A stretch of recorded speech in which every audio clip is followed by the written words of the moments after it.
जी बेटा, अब आ रही है आवाज? यस सर, अब आ रही है। अच्छा। देखिए बेटा, हमने बेसिकली हमारे पास था टाइप्स ऑफ सीएसएस अपना। सीएसएस की हमारे पास टाइप्स कितनी? टाइप टाइप्स ऑफ सीएसएस हमारे पास मेजर तीन टाइप्स होती हैं बेटा इसकी। एक इंटरनल, एक्सटर्नल और इनलाइन सीएसएस। ये तीन टाइप्स हैं इसकी। तो सबसे पहले हम देखते हैं कि अगर हमने एक्सटर्नल सीएसएस लगानी है तो वो कैसे लगाते हैं। इंटरनल आप ऑलरेडी लगा रहे हैं, और इनलाइन सीएसएस कैसे यूज करते हैं। चलिए मैं अगर आपको ले चलता हूँ एक सबलाइन ओपन करते हैं।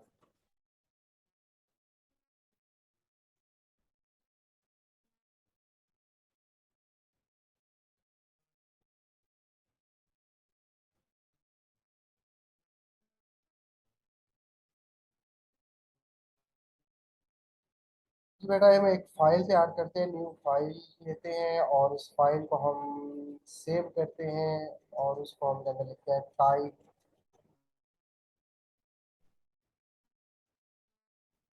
Types of types of CSS के नाम से मैंने फाइल सेव कर ली। इसके लिए मैं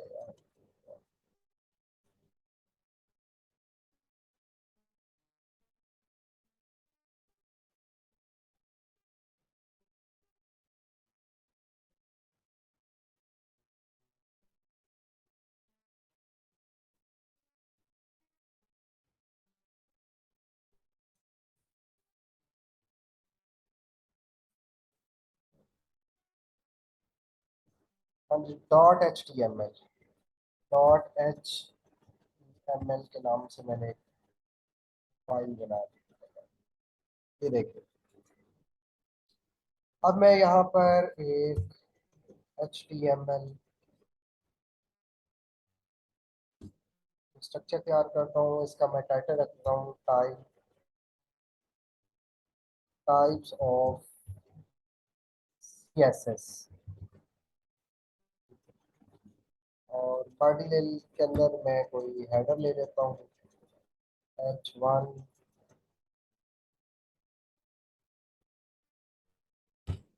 H1 के अंदर लिख लेता हूँ types of type of CSS. इसके बाद मैं एक पैरा ले लेता हूँ जी। इस पैरे में मैं नॉर्मल से पैरा लिख लेता हूँ।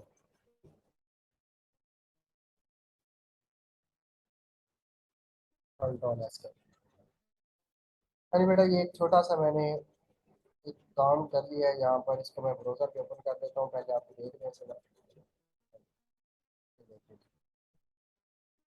ये टाइप ऑफ सीएसएस हेडिंग लग गई, ये इसका हेडर बन गया, ये इसका पैरा बन गया। अब एक्सटर्नल सीएसएस बेटा कैसे बनाते हैं? आपको पता है कि एक्सटर्नल सीएसएस जो होती है वो बेसिकली आपकी सीएस जो होती है वो इस फाइल के अंदर नहीं बनती, वो इस फाइल से अलग बनती है। तो मैं एक फाइल क्रिएट करता हूँ, यहाँ पर न्यू फाइल लेता हूँ। उस फाइल को मैं सेव कर लेता हूँ जी। हाँ जी, मेरी फाइल का नाम यहाँ टाइप ऑफ सीएसएस था, तो यहाँ उसको भी मैं टाइप .css, और उसकी एक्सटेंशन में रखूंगा बेटा CSS। लेकिन पहले मैं एक्सटेंशन रख रहा था .html। जितनी भी हमने पहले फाइलें बनाने की कोशिश की थी उसमें हमने नाम रखा था .html, लेकिन इसमें मैंने देखे इसका नाम रखा type.css। ये इसकी एक्सटेंशन मैंने रखी है CSS एक्सटेंशन रखी है। इसको मैं सेव कर देता हूँ, तो ये देखिए ऊपर आ गया type.css। हाँ जी, अब इसमें देखिए जी मैं क्या करता हूँ जी। इसके अंदर मैं एक्सटर्नल सीएसएस क्रिएट करता हूँ। एक्सटर्नल सीएसएस इसमें कैसे क्रिएट करूंगा, यहाँ पर देखिएगा। यहाँ पर फर्ज करें मैं पैरे के ऊपर कोई काम करना चाहता हूँ, तो मैं लिखता हूँ यहाँ पर पी, आगे जी, हाँ जी पैराग्राफ है, तो मैं इसको देखे देना चाहता हूँ जी बैकग्राउंड कलर, बैकग्राउंड कलर, हाँ जी बैकग्राउंड कलर देना चाहता हूँ, मैं इसे रेड कर देता हूँ। तो ये पूरा चला गया,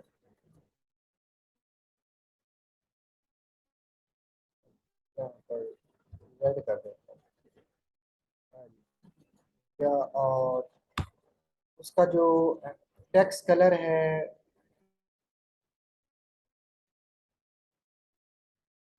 वो मैं ब्लैक या वाइट कर देता हूँ।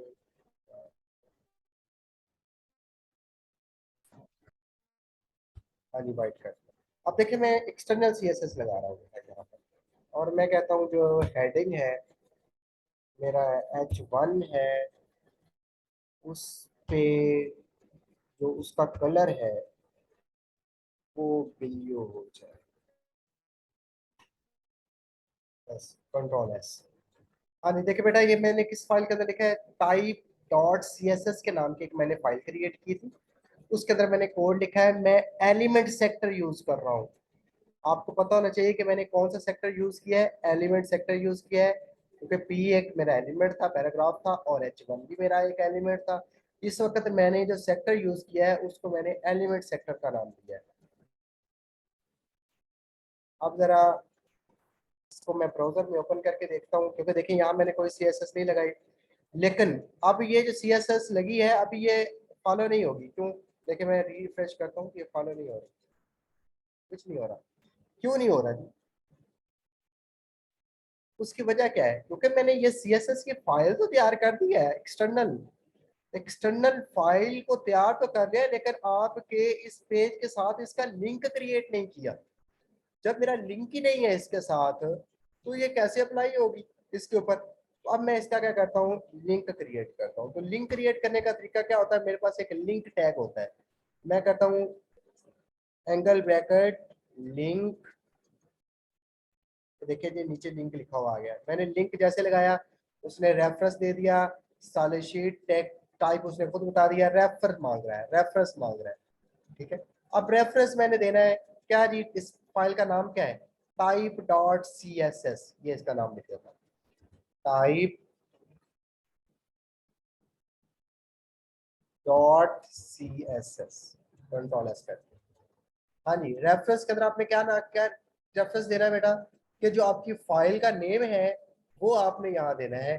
आपकी फाइल का नेम है type dot C S S, तो आपने type dot C S S extension भी साथ बतानी होती है, फिर ही वो फाइल यूज होती है। अब इसे मैंने कंट्रोल एस कर दिया है। अब मैं जरा चेक करता हूँ कि अब ये क्या वर्क करता है कुछ। जी देखिए, जी बेटा समझ आई है?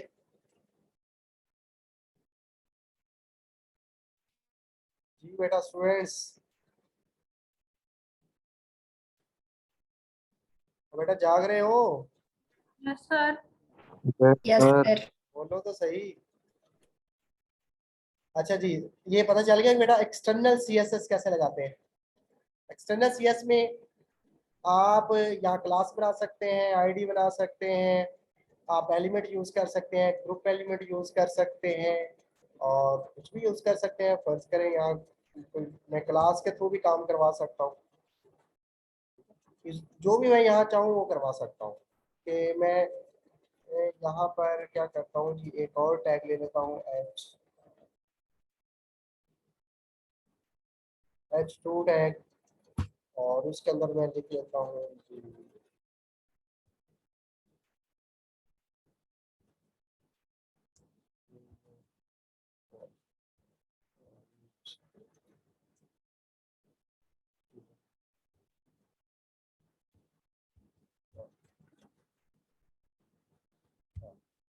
ये जी मैंने एक ये यहाँ पर मैं एक क्लास बना देता हूँ। हम क्लास डॉट सॉरी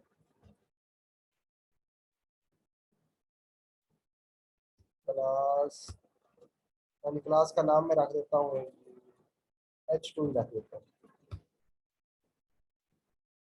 प्रोनेस कर देता हूँ। अब H2 के नाम से ही मैं यहाँ पर डॉट H2, अब मेरी क्लास बन गई है। इसके ऊपर में अगर मैं कुछ भी चाहूँ तो फिक्स करवा सकता हूँ। बस करो, मैं इसको मैं कलर देना चाहता हूँ हॉट पिंक।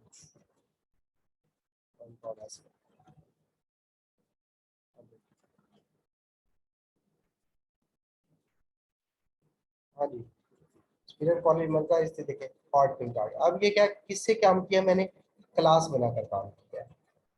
ठीक है, तो पता चल गया कि बेटा हम एलिमेंट से भी काम कर सकते हैं, क्लास बनाकर भी काम कर सकते हैं। राइट बेटा, एक्सटर्नल सीएसएस लगानी आ गई है। Yes sir. सर चले, यस सर। इंटरनल सीएसएस तो आप ऑलरेडी लगा रहे हैं बेटा, आपको वैसे ही बहुत सारी आती है इंटरनल सीएसएस, तो लगाने बिल्कुल आसान है। ठीक है, इंटरनल सीएसएस कैसे लगाएंगे, यहाँ लिखेंगे स्टाइल,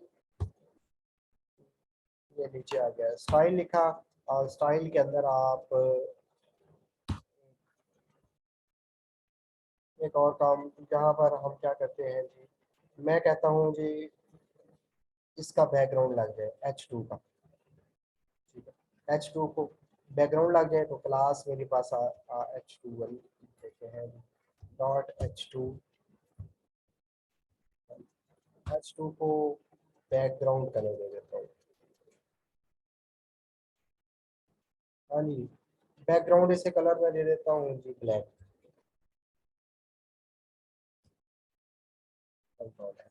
अब देखिए ये मैंने इंटरनल सीएसएस यूज किया है। इंटरनल सीएसएस यूज करने का तरीका क्या है, आप स्टाइल टैग लगाएं और उसके अंदर आप क्लास बनाएं, आईडी बनाएं, आप सेक्टर एलिमेंट बनाएं या ग्रुप सेक्टर एलिमेंट बनाएं, जैसे मर्जी बना लें। फर्ज करें यहाँ मैं एक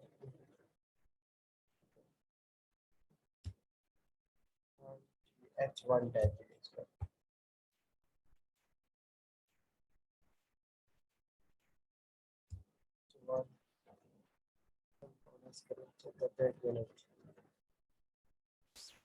बनता है अप्लाई नहीं।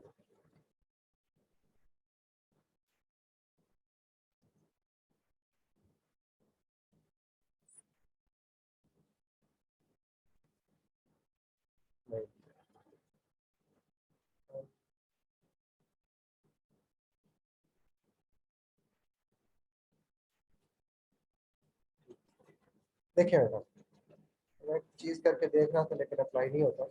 खाली देखिए, वो उसने बैकग्राउंड में कलर लगा दिया ब्लैक, तो ये हमने इंटरनल सीएसएस यूज कर लिया। इंटरनल सीएसएस यूज करने का तरीका क्या है, स्टाइल, आप एलिमेंट लगाएं स्टाइल का, उसके अंदर आप जो चाहें क्लास या आप अपनी आईडी या एलिमेंट सेक्टर या ग्रुप सेक्टर जो भी आप बनाना चाहते हैं यहाँ पर आप बना सकते हैं। ये इंटरनल सीएसएस। अब बेटा हमारे पास थर्ड सीएसएस जो रह गई है वो क्या है, इनलाइन सीएसएस। ठीक है, इनलाइन सीएसएस का मतलब होता है लाइन के अंदर सीएसएस यूज हो जाए। तो लाइन के अंदर सीएसएस कैसे यूज होगी, फर्ज करें ये मेरे पास है जी H1, अब इसके अंदर मैं यूज करता हूँ। इसके अंदर यूज करने का तरीका क्या है, आप वही लिखोगे स्टाइल। ठीक है, तो स्टाइल के अंदर आप जो कुछ करना चाहते हो करो। हाँ जी, स्टाइल के अंदर मैं चाहता हूँ जी इसको बैकग्राउंड कलर दे दो मैं कोई। हाँ जी, इसको बैकग्राउंड में कलर येलो दे देता हूँ। अब देखिए यहाँ पर मैंने जो सीएसएस लगाई है इन लाइन सीएसएस यूज की है, ये लाइन के अंदर काम कर रहा हूँ। ठीक है, टैग के अंदर मैंने स्टाइल लिखा, डबल क्वेश्चन के अंदर जो भी आपने प्रॉपर्टी यूज करनी होती है वो ऐड कर दे, कंट्रोल एस। अब देखें जरा इसको मैं चेक करता हूँ क्या ये अप्लाई होता है। ये देखें, हाँ जी बेटा तीनों सीएसएस यूज हो गई हैं। पता चल गया कि सीएसएस हमने कैसे यूज करनी है। हमारे पास इंटरनल सीएसएस कैसे यूज होती है, एक्सटर्नल सीएसएस कैसे यूज होती है, और इनलाइन सीएसएस कैसे यूज होती है। ये आपकी एक्सटर्नल सीएसएस थी, और ये आपकी यहाँ पर ये जो चल रहा था ये आपका इंटरनल सीएसएस चल रहा था, और ये आप यहाँ पर हमने इनलाइन सीएसएस यूज की। जी बेटा, क्लियर है सबको? Yes sir. चलें, तो बेटा अब हम बात करते हैं कि हमारे पास सेक्टर की हम बात कर रहे थे उस दिन, तो हमने उस दिन सेक्टर के ऊपर डिस्कस भी किया था। चलें एक दफ़ा फिर मैं थोड़ा सा लेके आगे चलते हैं। फिर यहाँ पर मेरे पास शायद फिक्स पड़ी थी, हमने एलिमेंट सेक्टर मैंने अभी बनाया हुआ है, देखा बेटा। ये जो सेक्टर है इसको हम एलिमेंट सेक्टर कहते हैं। देखिए पी का और H1, ये सेक्टर क्या है? Element sector. आगे हमारे पास आईडी सेक्टर। आईडी सेक्टर के ऊपर बेटा उस दिन बात हुई थी। आईडी सेक्टर बेसिकली जिसकी आईडी होती है ना, वो सब पे अप्लाई हो जाता है, लेकिन इसका मतलब होता है एडवांस रखने का। इसका पर्पस ये होता है कि हम इसे जानबूझकर एडवांस रखते हैं। उसकी वजह यह है कि फर्ज करें कि मैंने एक काम करना है, वो सब पे क्लास जो होती है वो इसलिए बनाई जाती है कि हम कोई चीज़ सब पे अप्लाई करवा सकें। फर्ज करें क्लास के अंदर मैं एक ऐसी क्लास तैयार कर दी है, जैसे यहाँ पर H2 के नाम से क्लास तैयार कर दी। H2 के नाम से क्लास अगर मैंने तैयार कर दी है, तो यहाँ मैं जिस क्लास का नाम भी H2 रखूंगा वो ऑटोमेटिकली उसके ऊपर अप्लाई हो जाएगा। यहाँ मैं H3 एक टैग ले लेता हूँ, इसके अगर मैं लिख लेता हूँ, अब इस क्लास का नाम भी मैं H2 ही रख देता हूँ। क्लास H2, कंट्रोल एस किया। अब देखिए यहाँ पर भी ये चीज़ अप्लाई हो जाएगी जो वहां पर अप्लाई हो रही है। ये देखें। अब लेकिन बेटा जो हमारे पास आईडी सेक्टर होता है, इसका बेसिकली पर्पस ये होता है कि अगर हम चाहते हैं कि कोई काम ऐसा करें वो जिस आईडी हम आईडी से सिर्फ उसको करें, वो सिर्फ हर चीज़ की अलग अलग आईडी बन जाए, कि वो काम किसी और पर ना हो। फर्ज करें मैं यहाँ चाहता हूँ जी, ये काम है, ये मेरे पास यहाँ पर है जी, कि H2 मेरा जो ये चीज़ है सुपीरियर कॉलेज, ये सिर्फ इसके ऊपर मैं कोई स्पेसिफिक काम करना चाहता हूँ। फर्ज करो स्पेसिफिक काम इसके ऊपर मैं क्या करना चाहता हूँ जी, कि इसको मैं इसका जो टैक्स है, ठीक है, या H1 का जो टैक्स है, इसकी जो वर्ड स्पेसिंग है ना वो मैं बढ़ाना चाहता हूँ। और मैं चाहता हूँ ये सिर्फ H1 की मैं करना चाहता हूँ, बाकी किसी के ऊपर नहीं करना चाहता। तो मैं चाहता हूँ फिर मैं इसका आईडी तैयार कर लूँ। आईडी तैयार करने से ये होगा कि मुझे याद होगा कि मैंने इसी की सिर्फ आईडी तैयार की है, और ये काम सिर्फ मैंने इस मखसूस टैग के लिए या इस मखसूस के लिए ही मैंने कर दिया है। अब उसका तरीका फिर हमारे पास क्या है कि फर्ज करें मैं एक हैश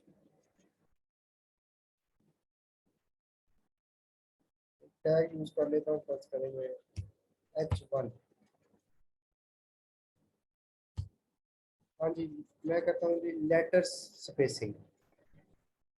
लेटर स्पेसिंग मैं कर देता हूँ 5 पिक्सल्स। कंट्रोल एस कर दिया। अब यहाँ पर ये देखें हमारे पास H1 के अंदर इनलाइन सीएसएस लगी हुई है। इनलाइन सीएसएस लगी हुई तो वो कोई फर्क नहीं पड़ता, हम आईडी तैयार करके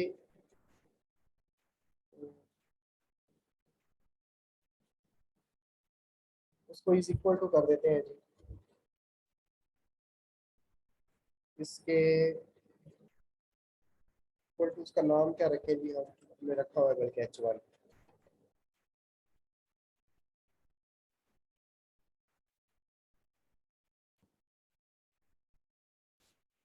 कंट्रोल एस कर,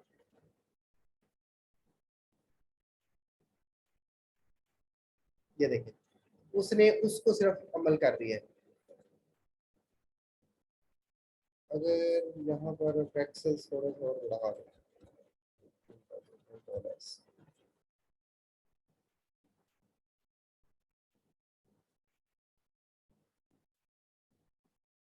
हाँ जी बेटा, ये आईडी बनाने का पर्पस यही होता है बेसिकली कि जब हम चाहते हैं कि हम इसको स्पेसिफाई कर दें, ये किसी और पर हम अप्लाई नहीं करना चाहते, या हम चाहते हैं कि कोई ऐसा काम करे, बेसिकली ये किसी को यूनिक रखना चाहते हैं सबसे, तो तब हम आईडी यूज कर लेते हैं। लेकिन आईडी का काम और क्लास का काम दोनों सेम ही होते हैं। ये याद रखना है कि ये नहीं कि आईडी आपका कोई अलहदा काम करती है, क्लास की तरह यूज नहीं होती, क्लास की तरह ही यूज होती है। लेकिन आईडी हमारे बनाने का पर्पस ये होता है कि ताकि अगर हम चाहते हैं कि किसी काम को हम यूनिक रखना चाहते हैं और वो चाहते हैं कि क्लास के साथ मिक्स ना हो, तो उसके लिए हम फिर आईडी तैयार कर देते हैं। और एक बात याद रखना है कि आईडी और क्लास वर्क दोनों ही सेम करती हैं, दोनों में वर्क करने में कोई डिफरेंस नहीं है। आप एक आईडी जो है बनाई हुई किसी दूसरे के नाम, यहाँ पर भी आप यूज कर सकते हैं इसको। यहाँ पर भी देखिए आईडी, फर्ज करें मैं यहाँ से कॉपी कर देता हूँ, इसको मैं कॉपी कर दिया और यहाँ पर कंट्रोल कर दिया, कंट्रोल एस, यहाँ पर भी इसे इस्तेमाल कर सकता हूँ। ये देखिए, ये काम बिल्कुल क्लास की तरह ही करती है, लेकिन इसका बनाने का मकसद ये होता है कि अगर हम किसी चीज को यूनिक रखना चाहते हैं ना, तो तब इसको हम यूज करते हैं ताकि वो चीज यूनिक हो जाए हमारी। और इस तरह हमारे पास ग्रुप सेक्टर, वो आपको आपको पता चल गया है कि ग्रुप सेक्टर हम कैसे बनाते हैं। ग्रुप सेक्टर मतलब ये है कि आप कोई काम एक से ज्यादा सेक्टर पे करना चाहते हैं तो फिर हम ग्रुप सेक्टर बना लेते हैं। क्लास आपको बनानी आ गई है, एलिमेंट जैसे ग्रुप सेक्टर फर्ज करें आप, यहाँ मैं बना देता हूँ ग्रुप सेक्टर। मैं क्या करता हूँ, पैराग्राफ और H1 H2, ये सब का जो साइज है, हाइट हाइट हो जाए 400 या 300 पिक्सल्स, और इनकी जो विड्थ है सबकी वो हो जाए 400 पिक्सल्स। कंट्रोल एस कर देता है। अब देखिए ये सब के ऊपर अप्लाई हो जाएगा। ये देखिए, हाँ जी बेटा, इसका मैंने नहीं लिखा था H3 का, तो H3 पे अप्लाई नहीं है। तो मैं इसकी ज़रा जो देखें हाइट है वो कुछ ज़्यादा ही कर दी है, हाइट में थोड़ी सी कम करता हूँ इसकी, 100 करता हूँ कंट्रोल एस।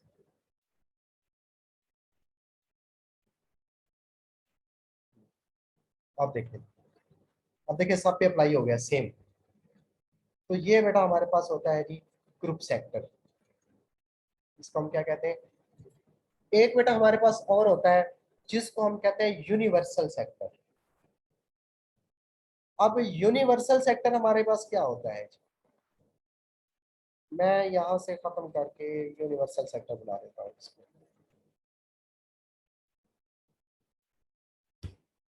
यूनिवर्सल सेक्टर का मतलब होता है वो हमेशा स्टार से बनता है।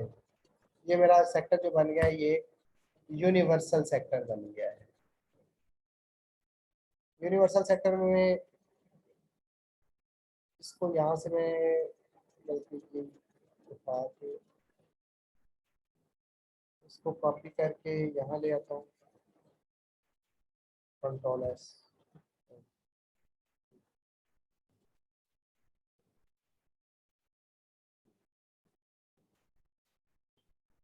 बेटा 1 मिनट कॉल आ रही है, मैं कॉल अटेम्प्ट कर लूँ।